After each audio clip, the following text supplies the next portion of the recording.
जैसे इसके पिछले लेक्चर में हमने ये डिस्कस किया था कि जो एक करेंट कैरिंग सर्कुलर लूप है, ठीक इस लूप के सेंटर से एक्स डिस्टेंस दूरी पे मान लो कि किसी भी एक पॉइंट है पी।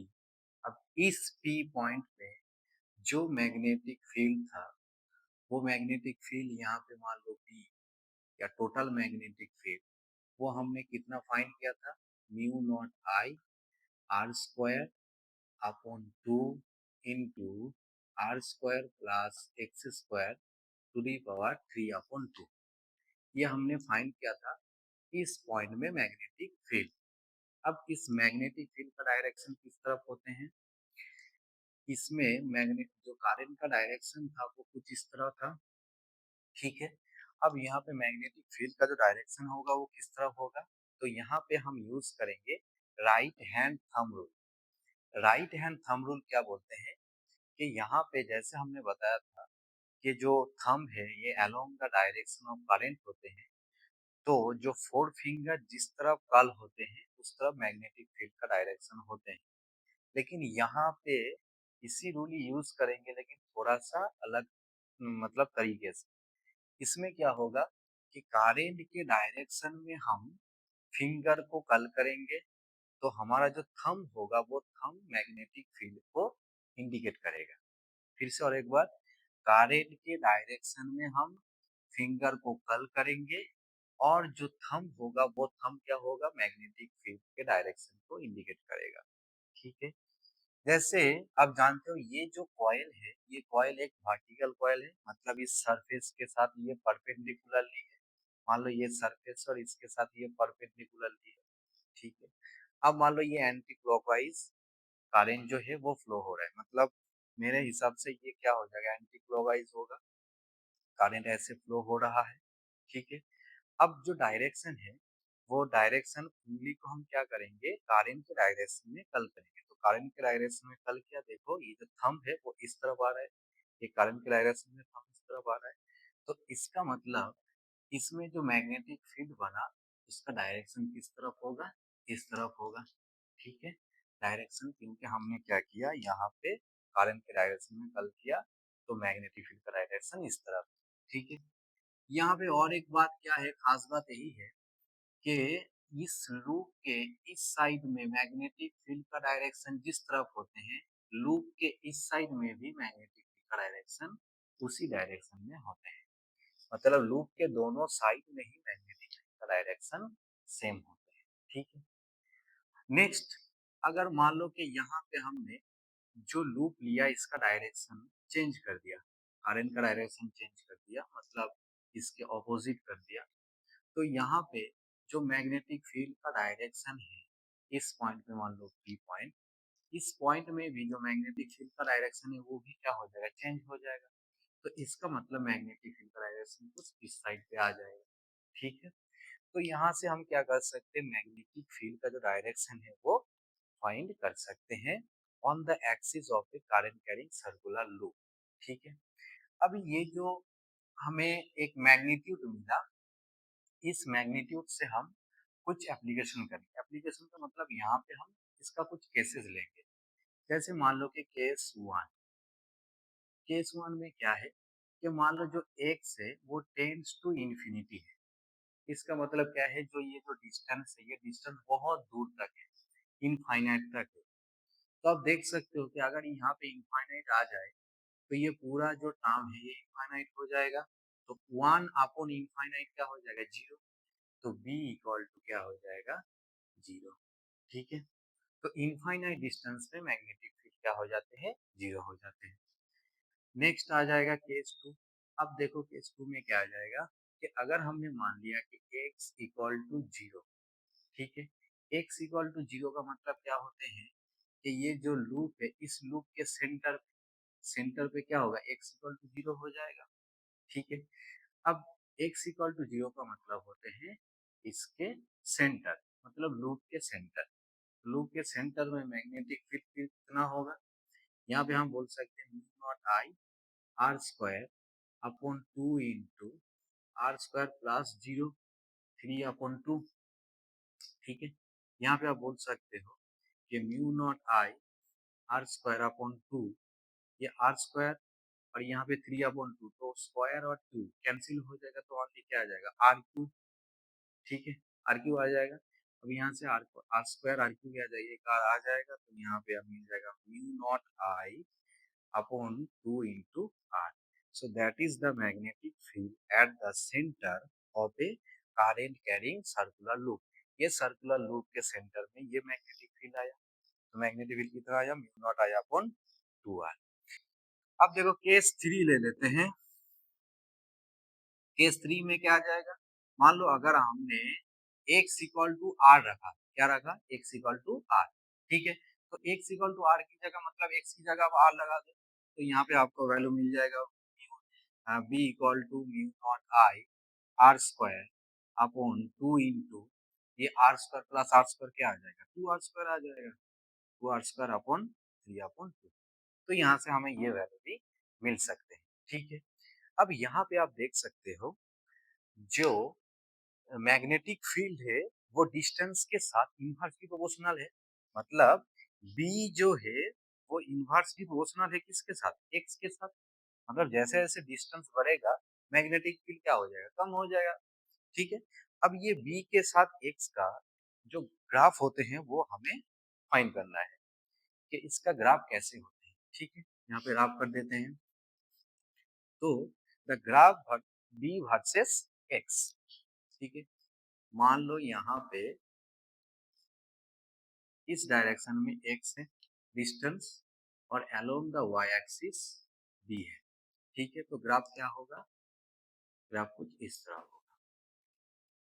मतलब ये क्या हो जाएगा, धीरे धीरे कम हो जाएगा, इस साइड में भी धीरे धीरे ऐसे कम हो जाएगा।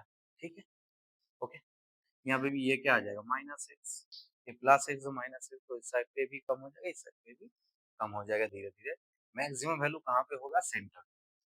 सेंटर पे यहाँ पे क्या आ जाएगा, एक्स इक्वल टू जीरो, तो एक्स इक्वल टू जीरो पे जो सेंटर है इस सेंटर पे बी का वैल्यू क्या हो गया, मैक्सिमम हो गया। ठीक है, so that is the graph between B and X. Okay, अब सुनो कि जैसे हमने ये फाइंड किया कि जो मैग्नेटिक फील्ड है किसी भी करंट कैरिंग सर्कुलर लूप के सेंटर पे, वो सेंटर पे कितना आया, सेंटर पे आया कि B equal to mu not I upon 2r। ठीक है, जहाँ पे r इज द रेडियस, जहाँ पे r क्या है, r इज द रेडियस, ये मान लो रेडियस है। ठीक है, इसके सेंटर पे मैग्नेटिक फील्ड। अब ये फाइंड करने का और भी एक तरीका होता है, और एक तरीका क्या है, जैसे मान लो ये एक सर्कल है, एक सर्कुलर लूप है करंट कैरिंग, यहाँ पे करंट फ्लो हो रहा है, मान लो आई करंट फ्लो हो रहा है, इसका सेंटर मान लो वो सेंटर है, इसका जो रेडियस है वो मान लो आर है। ठीक है, अब हम जानते हैं यहाँ पे मान लो कि एक डीएल एलिमेंट लिया और डीएल एलिमेंट का डायरेक्शन इस तरह, क्योंकि डीएल एलिमेंट का डायरेक्शन हमेशा करंट का डायरेक्शन में होता है, तो ये लिया मान लो डीएल। अब बोलो ये जो आर है, आर वेक्टर और डीएल वेक्टर के बीच में एंगल कितना, 90 डिग्री। तो बोलो डीएल के वजह से, डीएल के वजह से ये जो ओ पॉइंट है मतलब सेंटर पे मैग्नेटिक फील्ड कितना होगा, तो बायो सेवर्ट लॉ क्या बोलते हैं कि DB is equal to mu naught upon 4 pi I DL sine theta upon R square, ये बायो सेवर्ट लॉ बोलते हैं। जैसे हमने देखा था बायो सेवर्ट लॉ क्या है, ये डीएल ले लिया आपने, मान लो यहाँ से एक पॉइंट लिया पी, ये आर डिस्टेंस, ये डीएल वेक्टर दोनों के बीच में एंगल की तरह थीटा। ठीक है, तो थीटा आ जाए तो यहाँ पे हम क्या लिख सकते हैं, D B equal to mu naught upon 4 pi I D L sine theta upon R square, ये आ जाएगा। ठीक है, अब देखो यहाँ पे जो थीटा है, थीटा किसके बीच में है, theta is the angle between DL vector और आर वेक्टर, आर वेक्टर और डीएल वेक्टर के बीच में जो एंगल है वो थीटा है। ठीक है, अब देखो यहाँ पे जो एंगल है डीएल वेक्टर और आर वेक्टर, इसके बीच में एंगल कितना 90 डिग्री, ये एंगल कितना 90 डिग्री, तो यहाँ पे आ जाएगा mu naught upon 4 pi I DL sign 90 क्या आ जाएगा 1 अपॉन आर स्क्वायर। तो यहाँ पे आर की जगह हम क्या लिखेंगे, कैपिटल आर, कैपिटल आर है। ठीक है, तो ये आ गया तो mu not I upon 4 pi R square. तो अगर हमें बी नेट चाहिए, मतलब total magnetic field due to the whole मतलब लूप, पूरे लूप के लिए मैग्नेटिक फील्ड अगर चाहिए तो हम क्या करेंगे, डीएल का इंटीग्रेशन करेंगे। ठीक है, तो डीएल का इंटीग्रेशन में क्या आ जाएगा, mu naught 4 pi R square into, अच्छा डीएल का लिमिट क्या लगेगा बोलो, डीएल का लिमिट 0 to 2 पाई आर, क्योंकि ये टोटल कितना होता है 2 पाई आर, तो यहाँ पे लगेगा 0 to 2 पाई आर, तो यहाँ पे आ जाएगा 2 पाई आर। ठीक है, पाई से पाई टू टू गया, यहाँ पे आर एक आर आया, तो यहाँ पे देखो कितना वैल्यू आया, म्यू नॉट आया upon 2 R, that is the magnetic field on the centre of a current carrying circular loop. तो इससे पहले भी हमने उस तरीके से फाइंड किया था, अभी ये मेथड से भी हम फाइंड कर सकते हैं। अब ऐसा क्यों किया ये आप देखोगे, जैसे देखो कि यहाँ पे जो मैग्नेटिक फील्ड आया ये इसके सेंटर पे आया जो कि पूरे लूप के लिए है।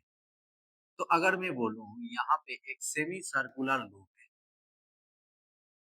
सेमी सर्कुलर लूप, ठीक है, सेमी सर्कुलर लूप है, तो सेमी सर्कुलर लूप में क्या आ जाएगा, ये मान लो एक सेमी सर्कुलर लूप है, ये इसका पॉइंट, ये इसका रेडियस आर, ठीक है, हमें फाइंड करना है मैग्नेटिक फील्ड कहाँ पे, इस ओ पॉइंट पे, ठीक है, कारण मान लो ऐसे एंटी क्लॉकवाइज जा रहा है, ऐसे जा रहा है, ठीक है, तो इसके लिए इस पॉइंट में मैग्नेटिक फील्ड कितना होगा ये हमें फाइंड करना है। तो ठीक इसी तरह यहाँ पे क्या करोगे आप, डीएल की जगह यहाँ पे क्या लगोगे, 2 पाई आर की जगह क्या लिखेंगे, पाई आर, क्योंकि यहाँ पे क्या आ जाएगा, टोटल सर्कमफ्रेंस क्या आ जाएगा, पाई आर आ जाएगा, है कि नहीं, क्योंकि करंट तो ऐसे फ्लो हो रहा है ना, करंट तो ऐसे जा रहा है, इसके अंदर से करंट नहीं जा रहा है, करंट किस में जा रहा है, अंदर ऊपर से जा रहा है, मतलब ये टोटल आधा कितना आ जाएगा, पाई आर आ जाएगा। तो यहाँ पे हम बोल सकते हैं B net for semicircular current carrying conductor mu not I, यहाँ पे देखो ये जो फॉर्मूला है इस फॉर्मूला से यहाँ से हम ड्राइव कर सकते हैं, देखो mu naught upon I 4 pi R square dot, यहाँ पे जो डीएल होगा वो 0 to 2 पाई आर होगा, ठीक है, 0 to 2 पाई आर, तो यहाँ पे बोलो बी नेट कितना आ जाएगा, mu not I upon 4 pi R square into क्या आ जाएगा, पाई आर, ठीक है, पाई से पाई, आर से आर, तो क्या आ जाएगा बोलो यहाँ पे क्या आ जाएगा, क्या आ जाएगा, जो बी है वो आ जाएगा mu not I upon 4 R, ठीक है, mu not I upon 4 R. तो आप देख सकते हो कि सेंटर पे जो फुल सर्कल है, फुल सर्कल के लिए कितना आया, mu not I upon 2 R, लेकिन जैसे हमने सेमी सर्कुलर लिया तो इसका रिजल्ट क्या आया, mu not I upon 4 R, तो इसका मतलब इसका आधा हो गया, ठीक है, तो सेमी सर्कुलर में मैग्नेटिक फील्ड क्या हो जाते हैं, आधा हो जाते हैं, ठीक है। अच्छा, नेक्स्ट अभी एक क्वाड्रेंट के लिए मान लो, मतलब क्वाड्रेंट, क्वाड्रेंट के लिए क्या आ जाएगा देख लो, ओके, तो जैसे मान लो कि यहाँ पे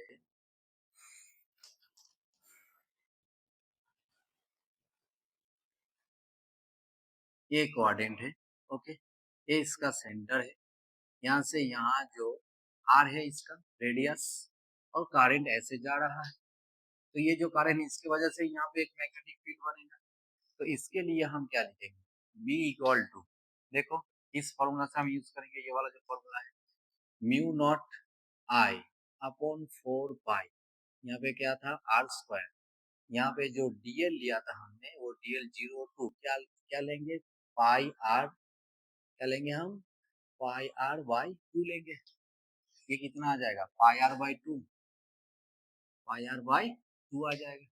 तो यहाँ पे आप देख सकते हो कि यहाँ पे आ जाएगा म्यू नॉट आई अपॉन, इसका आधा हो जाएगा 8 R, that is the magnetic field at the centre of a quadrant, ठीक है। तो देखो ये जो तीन रिजल्ट है, इस रिजल्ट से हमें एक जनरल फॉर्म मिलेगा, ठीक है, और वो जनरल फॉर्म क्या है, ठीक, चलो देखते हैं, एक जनरल फॉर्म होगा मतलब एक थीटा का फॉर्म होगा और उसी फॉर्म में से आप किसी भी एंगल में जो मैग्नेटिक फील्ड कितना होते हैं वो आप फाइंड कर पाओगे। कैसे? जैसे देखो कि हमने देखा था कि अगर एंगल 2 पाई है मतलब 360, ये सर्कल है, एंगल कितना 360, ठीक है। तो 360 के लिए कितना आया था, mu not I upon 2r, ये आया था। अब बोलो अगर 1 है, अगर 1 है तो क्या आ जाएगा, mu not I upon 2r into 2 पाई, ठीक है। अच्छा यहाँ पे जो थीटा है वो रेडियन में होना चाहिए। दूसरी बात, 2 पाई हो गया, 1 हो गया। अब मान लो कि थीटा, थीटा के लिए कितना आ जाएगा, mu not I upon 2 to ज़ा 4, 4 pi r into theta. So that is the general form for theta angle. मतलब एंगल कुछ भी हो, आप यहाँ पे एंगल लगा दो तो आपको क्या मिल जाएगा, मैग्नेटिक फील्ड मिल जाएगा। मान लो यहाँ पे एक ऐसे वायर है और ये वायर से करंट ऐसे फ्लो हो रहा है वो, और यहाँ पे एंगल बनाया थीटा, ठीक है। ये एंगल कितना बनाया, थीटा एंगल बनाया। तो इसके लिए इस पॉइंट पे, ये इसका सेंटर है, मान लो इस सेंटर पे, ये मान लो इसका वो पॉइंट सेंटर है, अब ये इसका रेडियस है। तो इस सेंटर पे मैग्नेटिक फील्ड कितना होगा वो हम इस फॉर्मूला से फाइंड कर सकते हैं, ठीक है। एंगल का वैल्यू कुछ भी हो सकता है। अब एंगल का वैल्यू लगा दो यहाँ पे, देखो जैसे अगर थीटा मान लो 2 पाई है, ठीक है, थीटा कितना 2 पाई। तो अगर 2 पाई है तो कितना आ जाएगा बोलो, यहाँ पे मैग्नेटिक फील्ड आ जाएगा mu not I upon 4 pi R, और थीटा की जगह 2 पाई लगा दो। तो देखो 2 टू ज़ा 4, पाई से पाई गया तो कितना आया, mu not I upon 2r। देखो एकदम सेम है। तो इससे हम ये फॉर्मूला से हम किसी भी एंगल में मैग्नेटिक फील्ड का जो मैग्नीट्यूड होते हैं वो हम फाइंड कर सकते हैं, ठीक है। यहाँ तक समझ में आया? ओके। नेक्स्ट एक क्वेश्चन में चले जाते हैं हम, कि बहुत बढ़िया दो क्वेश्चन है। उस क्वेश्चन को अगर करेंगे हम, सारा कॉन्सेप्ट इसमें क्लियर हो जाएगा, ठीक है, सारा कॉन्सेप्ट क्लियर हो जाएगा। मान लो कि क्वेश्चन नंबर 1 जो है वो कुछ इस तरह है कि यहाँ पे मान लो एक वायर है, इस वायर से करंट ऐसे फ्लो हो रहा है, और ऐसे ये दूसरा वायर, यहाँ पे भी करंट ऐसे आ रहा है, और ये मान लो ये एक सर्कुलर है, तो यहाँ से भी ये करंट ऐसे फ्लो हो रहा है, ठीक है, ऐसे फ्लो हो रहा है, ओके। ये करंट ऐसे गया, यहाँ पे डिवाइड हो गया, फिर यहाँ पे करंट आया, ठीक है। देखो एक बार, यहाँ पे मान लो कि आई, ये करंट गया ऊपर, यहाँ पे करंट गया इस साइड पे, एक ऊपर एक इस साइड पे, और एक या लास्ट में यहाँ से आया। ये मान लो I1, ये मान लो I2 करंट, और ये मान लो I करंट, ठीक है। यहाँ पे हम जानते हैं जो I करंट है वो I1 प्लस I2 आ जाएगा, ठीक है। कितना आ जाएगा, I1 प्लस I2। यहाँ पे आपको ये पूछा है कि इसका जो सेंटर है, इसका जो सेंटर है, मान लो ये वाला पॉइंट, इस पॉइंट में आपको मैग्नेटिक फील्ड फाइंड करना है। ये मान लो वो सेंटर में आपको मैग्नेटिक फील्ड फाइंड करना है, ठीक है।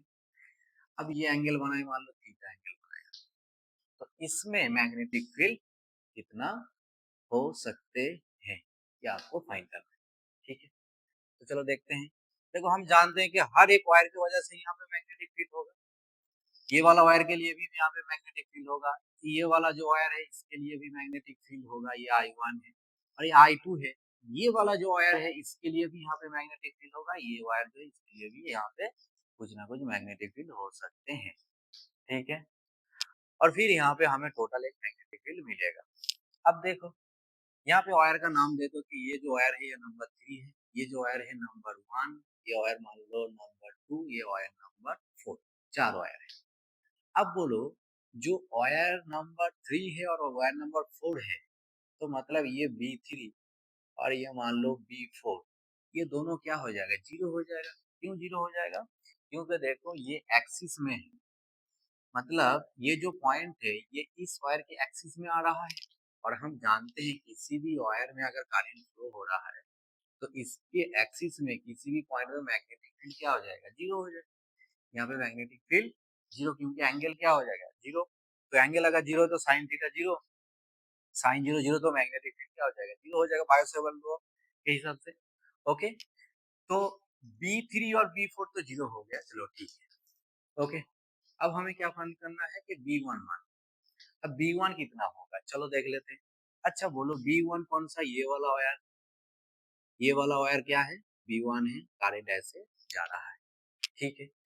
अब देखो यहाँ पे जैसे हमने फाइंड किया था कि अगर ये वायर है, यहाँ पे एंगल अगर थीटा है, ये मान लो r रेडियस है, इसका रेडियस मान लो r है, तो r रेडियस है, तो इसके वजह से इस पॉइंट पे मैग्नेटिक फील्ड कितना बना था, अभी हमने फाइंड किया था जो मैग्नेटिक फील्ड है वो mu naught I upon 4 pi r into theta, ये हमने देखा था mu not I upon 4 pi r into theta.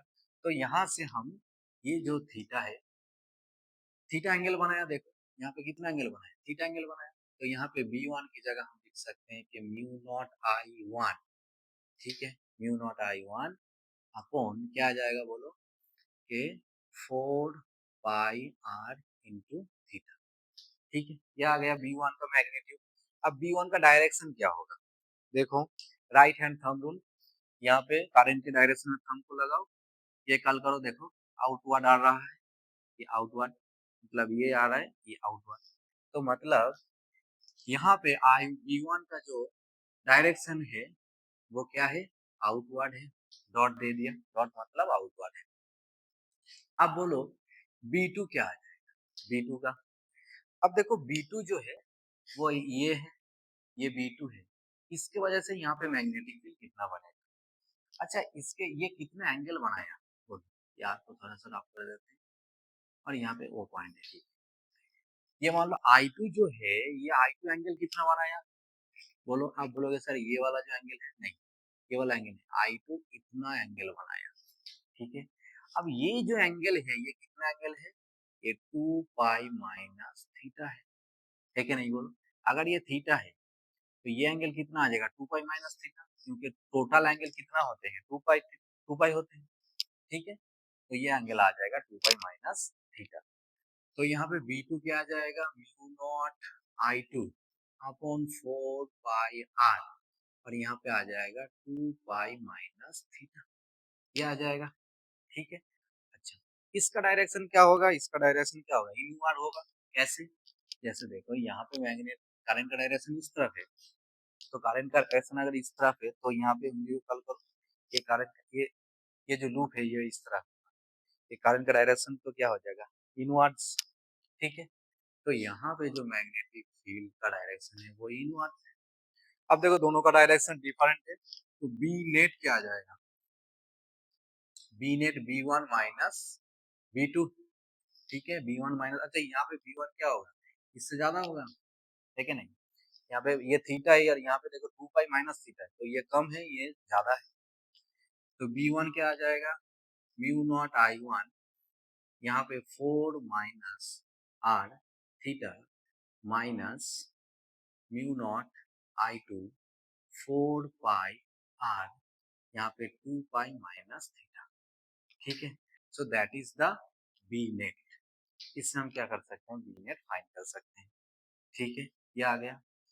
Okay, अब देखो कि ये जो बी नेट आया मैग्नेटिक फील्ड, ठीक है, B1 माइनस B2, अब क्या यहाँ से हम कुछ मॉडिफिकेशन करेंगे, मतलब कुछ अलग इसी थ्योरी के ऊपर बेस करके हम दूसरे एक कॉन्सेप्ट में जाएंगे।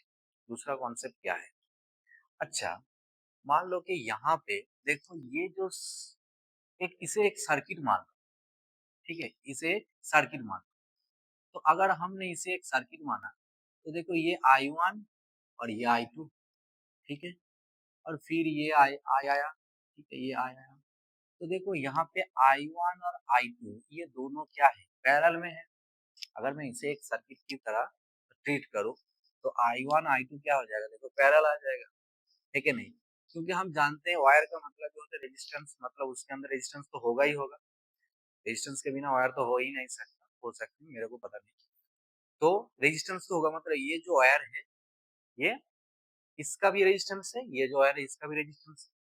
तो क्या हम कुछ इस तरह लिख सकते हैं, ये जो डायग्राम को कुछ इस तरह लिख सकते हैं, बोलो। यहाँ पे हमने मान लिया इस डायरेक्शन में I1 जा रहा है, इसका रेजिस्टेंस R1, यहाँ पे जा रहा है मान लो I2, इसका रेजिस्टेंस R2। आ गया समझ में? यहाँ पे मान लो I आ रहा है और यहाँ पे I जा रहा है, ठीक है। अब देखो यहाँ पे अगर ये दो रजिस्टर क्या है, पैरेलल में है, तो दोनों का पोटेंशियल डिफरेंस क्या होगा, सेम होगा। मतलब R2 का पोटेंशियल डिफरेंस जितना है R1 का पोटेंशियल डिफरेंस उतना ही होगा। तो क्या हम यहाँ से ये लिख सकते हैं कि यहाँ से हम ये लिख सकते हैं कि I1 R1 is equal to I2 R2। क्यों? क्योंकि दोनों का पोटेंशियल डिफरेंस क्या होते हैं, पैरेलल में पोटेंशियल डिफरेंस सेम होते हैं। हम क्या जानते हैं, V equal to I R, Ohm's law, ठीक है। तो यहाँ से हम ये बोल सकते हैं कि I1 R1 equal to I2 R2। अब बोलो यहाँ से क्या, I1 upon I2 is equal to R2 upon R1 लिख सकते हैं, ठीक है। तो यहाँ पे I1 is to I2 is equal to क्या लिख सकते हैं कि 1 upon R1 is to 1 upon R2, ठीक है। अरे 1 upon R1 is to 1 upon R2 क्या है, R2 अपॉन R1 है। समझ में नहीं आया? चलो देखो यहाँ पे R1 इज टू मतलब यहाँ पे 1 अपॉन R2, क्या आ जाएगा बोलो, R2 ऊपर चला गया तो R2 अपॉन R1, बोलो ये आया, ठीक है। समझ में आया? तो यहाँ पे ये हम लिख सकते हैं कि I1 is to I2 equal to 1 upon R1 is to 1 upon R2। अब देखो यहाँ पे जैसे हम जानते हैं जो रेजिस्टेंस होते हैं, ये थोड़ा सा रफ कर देते हैं इस तरह से, जो रेजिस्टेंस होते हैं उसका फॉर्मूला क्या है कि R equal to rho L upon A, ठीक है। बहुत बढ़िया क्वेश्चन है और मतलब अगर एक बार समझ जाओगे ना तो बहुत बढ़िया लगेगा आपको। R equal to rho L upon A, यहाँ पे देखो ये जो वायर लिया हमने इसका रेजिस्टिविटी है, इसे बोलते हैं रेजिस्टिविटी, रेजिस्टिविटी सेम है, इसका एरिया ऑफ क्रॉस सेक्शन भी सेम है। मान लो जो वायर हमने लिया ये वायर यूनिफॉर्म है, यूनिफॉर्म वायर है मतलब यूनिफॉर्म क्रॉस सेक्शन एरिया है, ठीक है। तो हम यहाँ से डायरेक्टली बोल सकते हैं कि R directly proportional to L, ठीक है। R directly proportional to L का मतलब क्या होगा कि L जितना बढ़ेगा R भी उतना ही ज्यादा होगा। तो यहाँ से हम बोल सकते हैं कि R1 जो है, देखो R directly proportional to L, तो यहाँ पे हम ये बोल सकते हैं कि जो L1 और L2 होगा वो R1 और R2 के साथ इक्वल होगा। L1 मतलब यहाँ पे R1 की जगह हम L1 भी बोल सकते हैं और R2 की जगह हम L2 भी बोल सकते हैं, ठीक है। ये समझ में आया? अब देखो यहाँ पे इसका लेंथ कितना होगा और इसका लेंथ कितना होगा, ये हमें फाइंड करना है। अब बोलो इसका लेंथ मान लो कि L1, सोचो ये वाला जो वायर है ये वायर का लेंथ क्या है, L1। अच्छा इसका लेंथ अगर L1 है तो L1 क्या हो जाएगा, क्या हम लिख सकते हैं R इंटू थीटा, बोलो L1 equal to R into theta लिख सकते हैं। कैसे जानते हो आप लोग, ये मान लो कि कार्व है, ये अगर थीटा है ये रेडियस R है, ये जो कार्व है इसका लेंथ कितना आ जाएगा R इंटू थीटा, बोलो, ठीक है। अगर ये थीटा है ये R है तो ये लेंथ का ये इसका लेंथ कितना हो जाएगा R थीटा। तो यहाँ पे देखो ये इसका लेंथ L1, इसका रेडियस R है, ये रेडियस R और ये एंगल कितना बना है थीटा, तो ये लेंथ कितना हो जाएगा R थीटा, ठीक है। समझ में आई बात? तो यहाँ पे हम लिख सकते हैं जो R1 है, सॉरी L1 है, L1 equal to R into theta. तो ठीक इसी तरह L2 इक्वल टू क्या आ जाएगा R into 2 pi minus theta, ये आ जाएगा, ठीक है। तो ठीक इसी तरह हम यहाँ से ये वाला जो इक्वेशन है इस इक्वेशन से हम लिख सकते हैं कि जो I1 is to I2 is equal to 1 upon R theta is to, यहाँ पे R2 की जगह क्या लिखेंगे 1 upon R into 2 pi minus theta, ये लिख सकते हैं। ठीक है, अब यहाँ से आर से आर कैंसिल, आर से आर कैंसिल, तो यहाँ पे I1 is to I2 is equal to 1 upon theta is to 1 upon 2 pi minus theta, ये आया। ये बहुत ही इम्पोर्टेंट है, तो यहाँ से देखो I1 और I2 का वैल्यू आप फाइंड कर सकते हो। अगर आपको थीटा मालूम है, तो थीटा अगर मालूम है तो आप I1 और I2 का वैल्यू फाइंड कर सकते हो।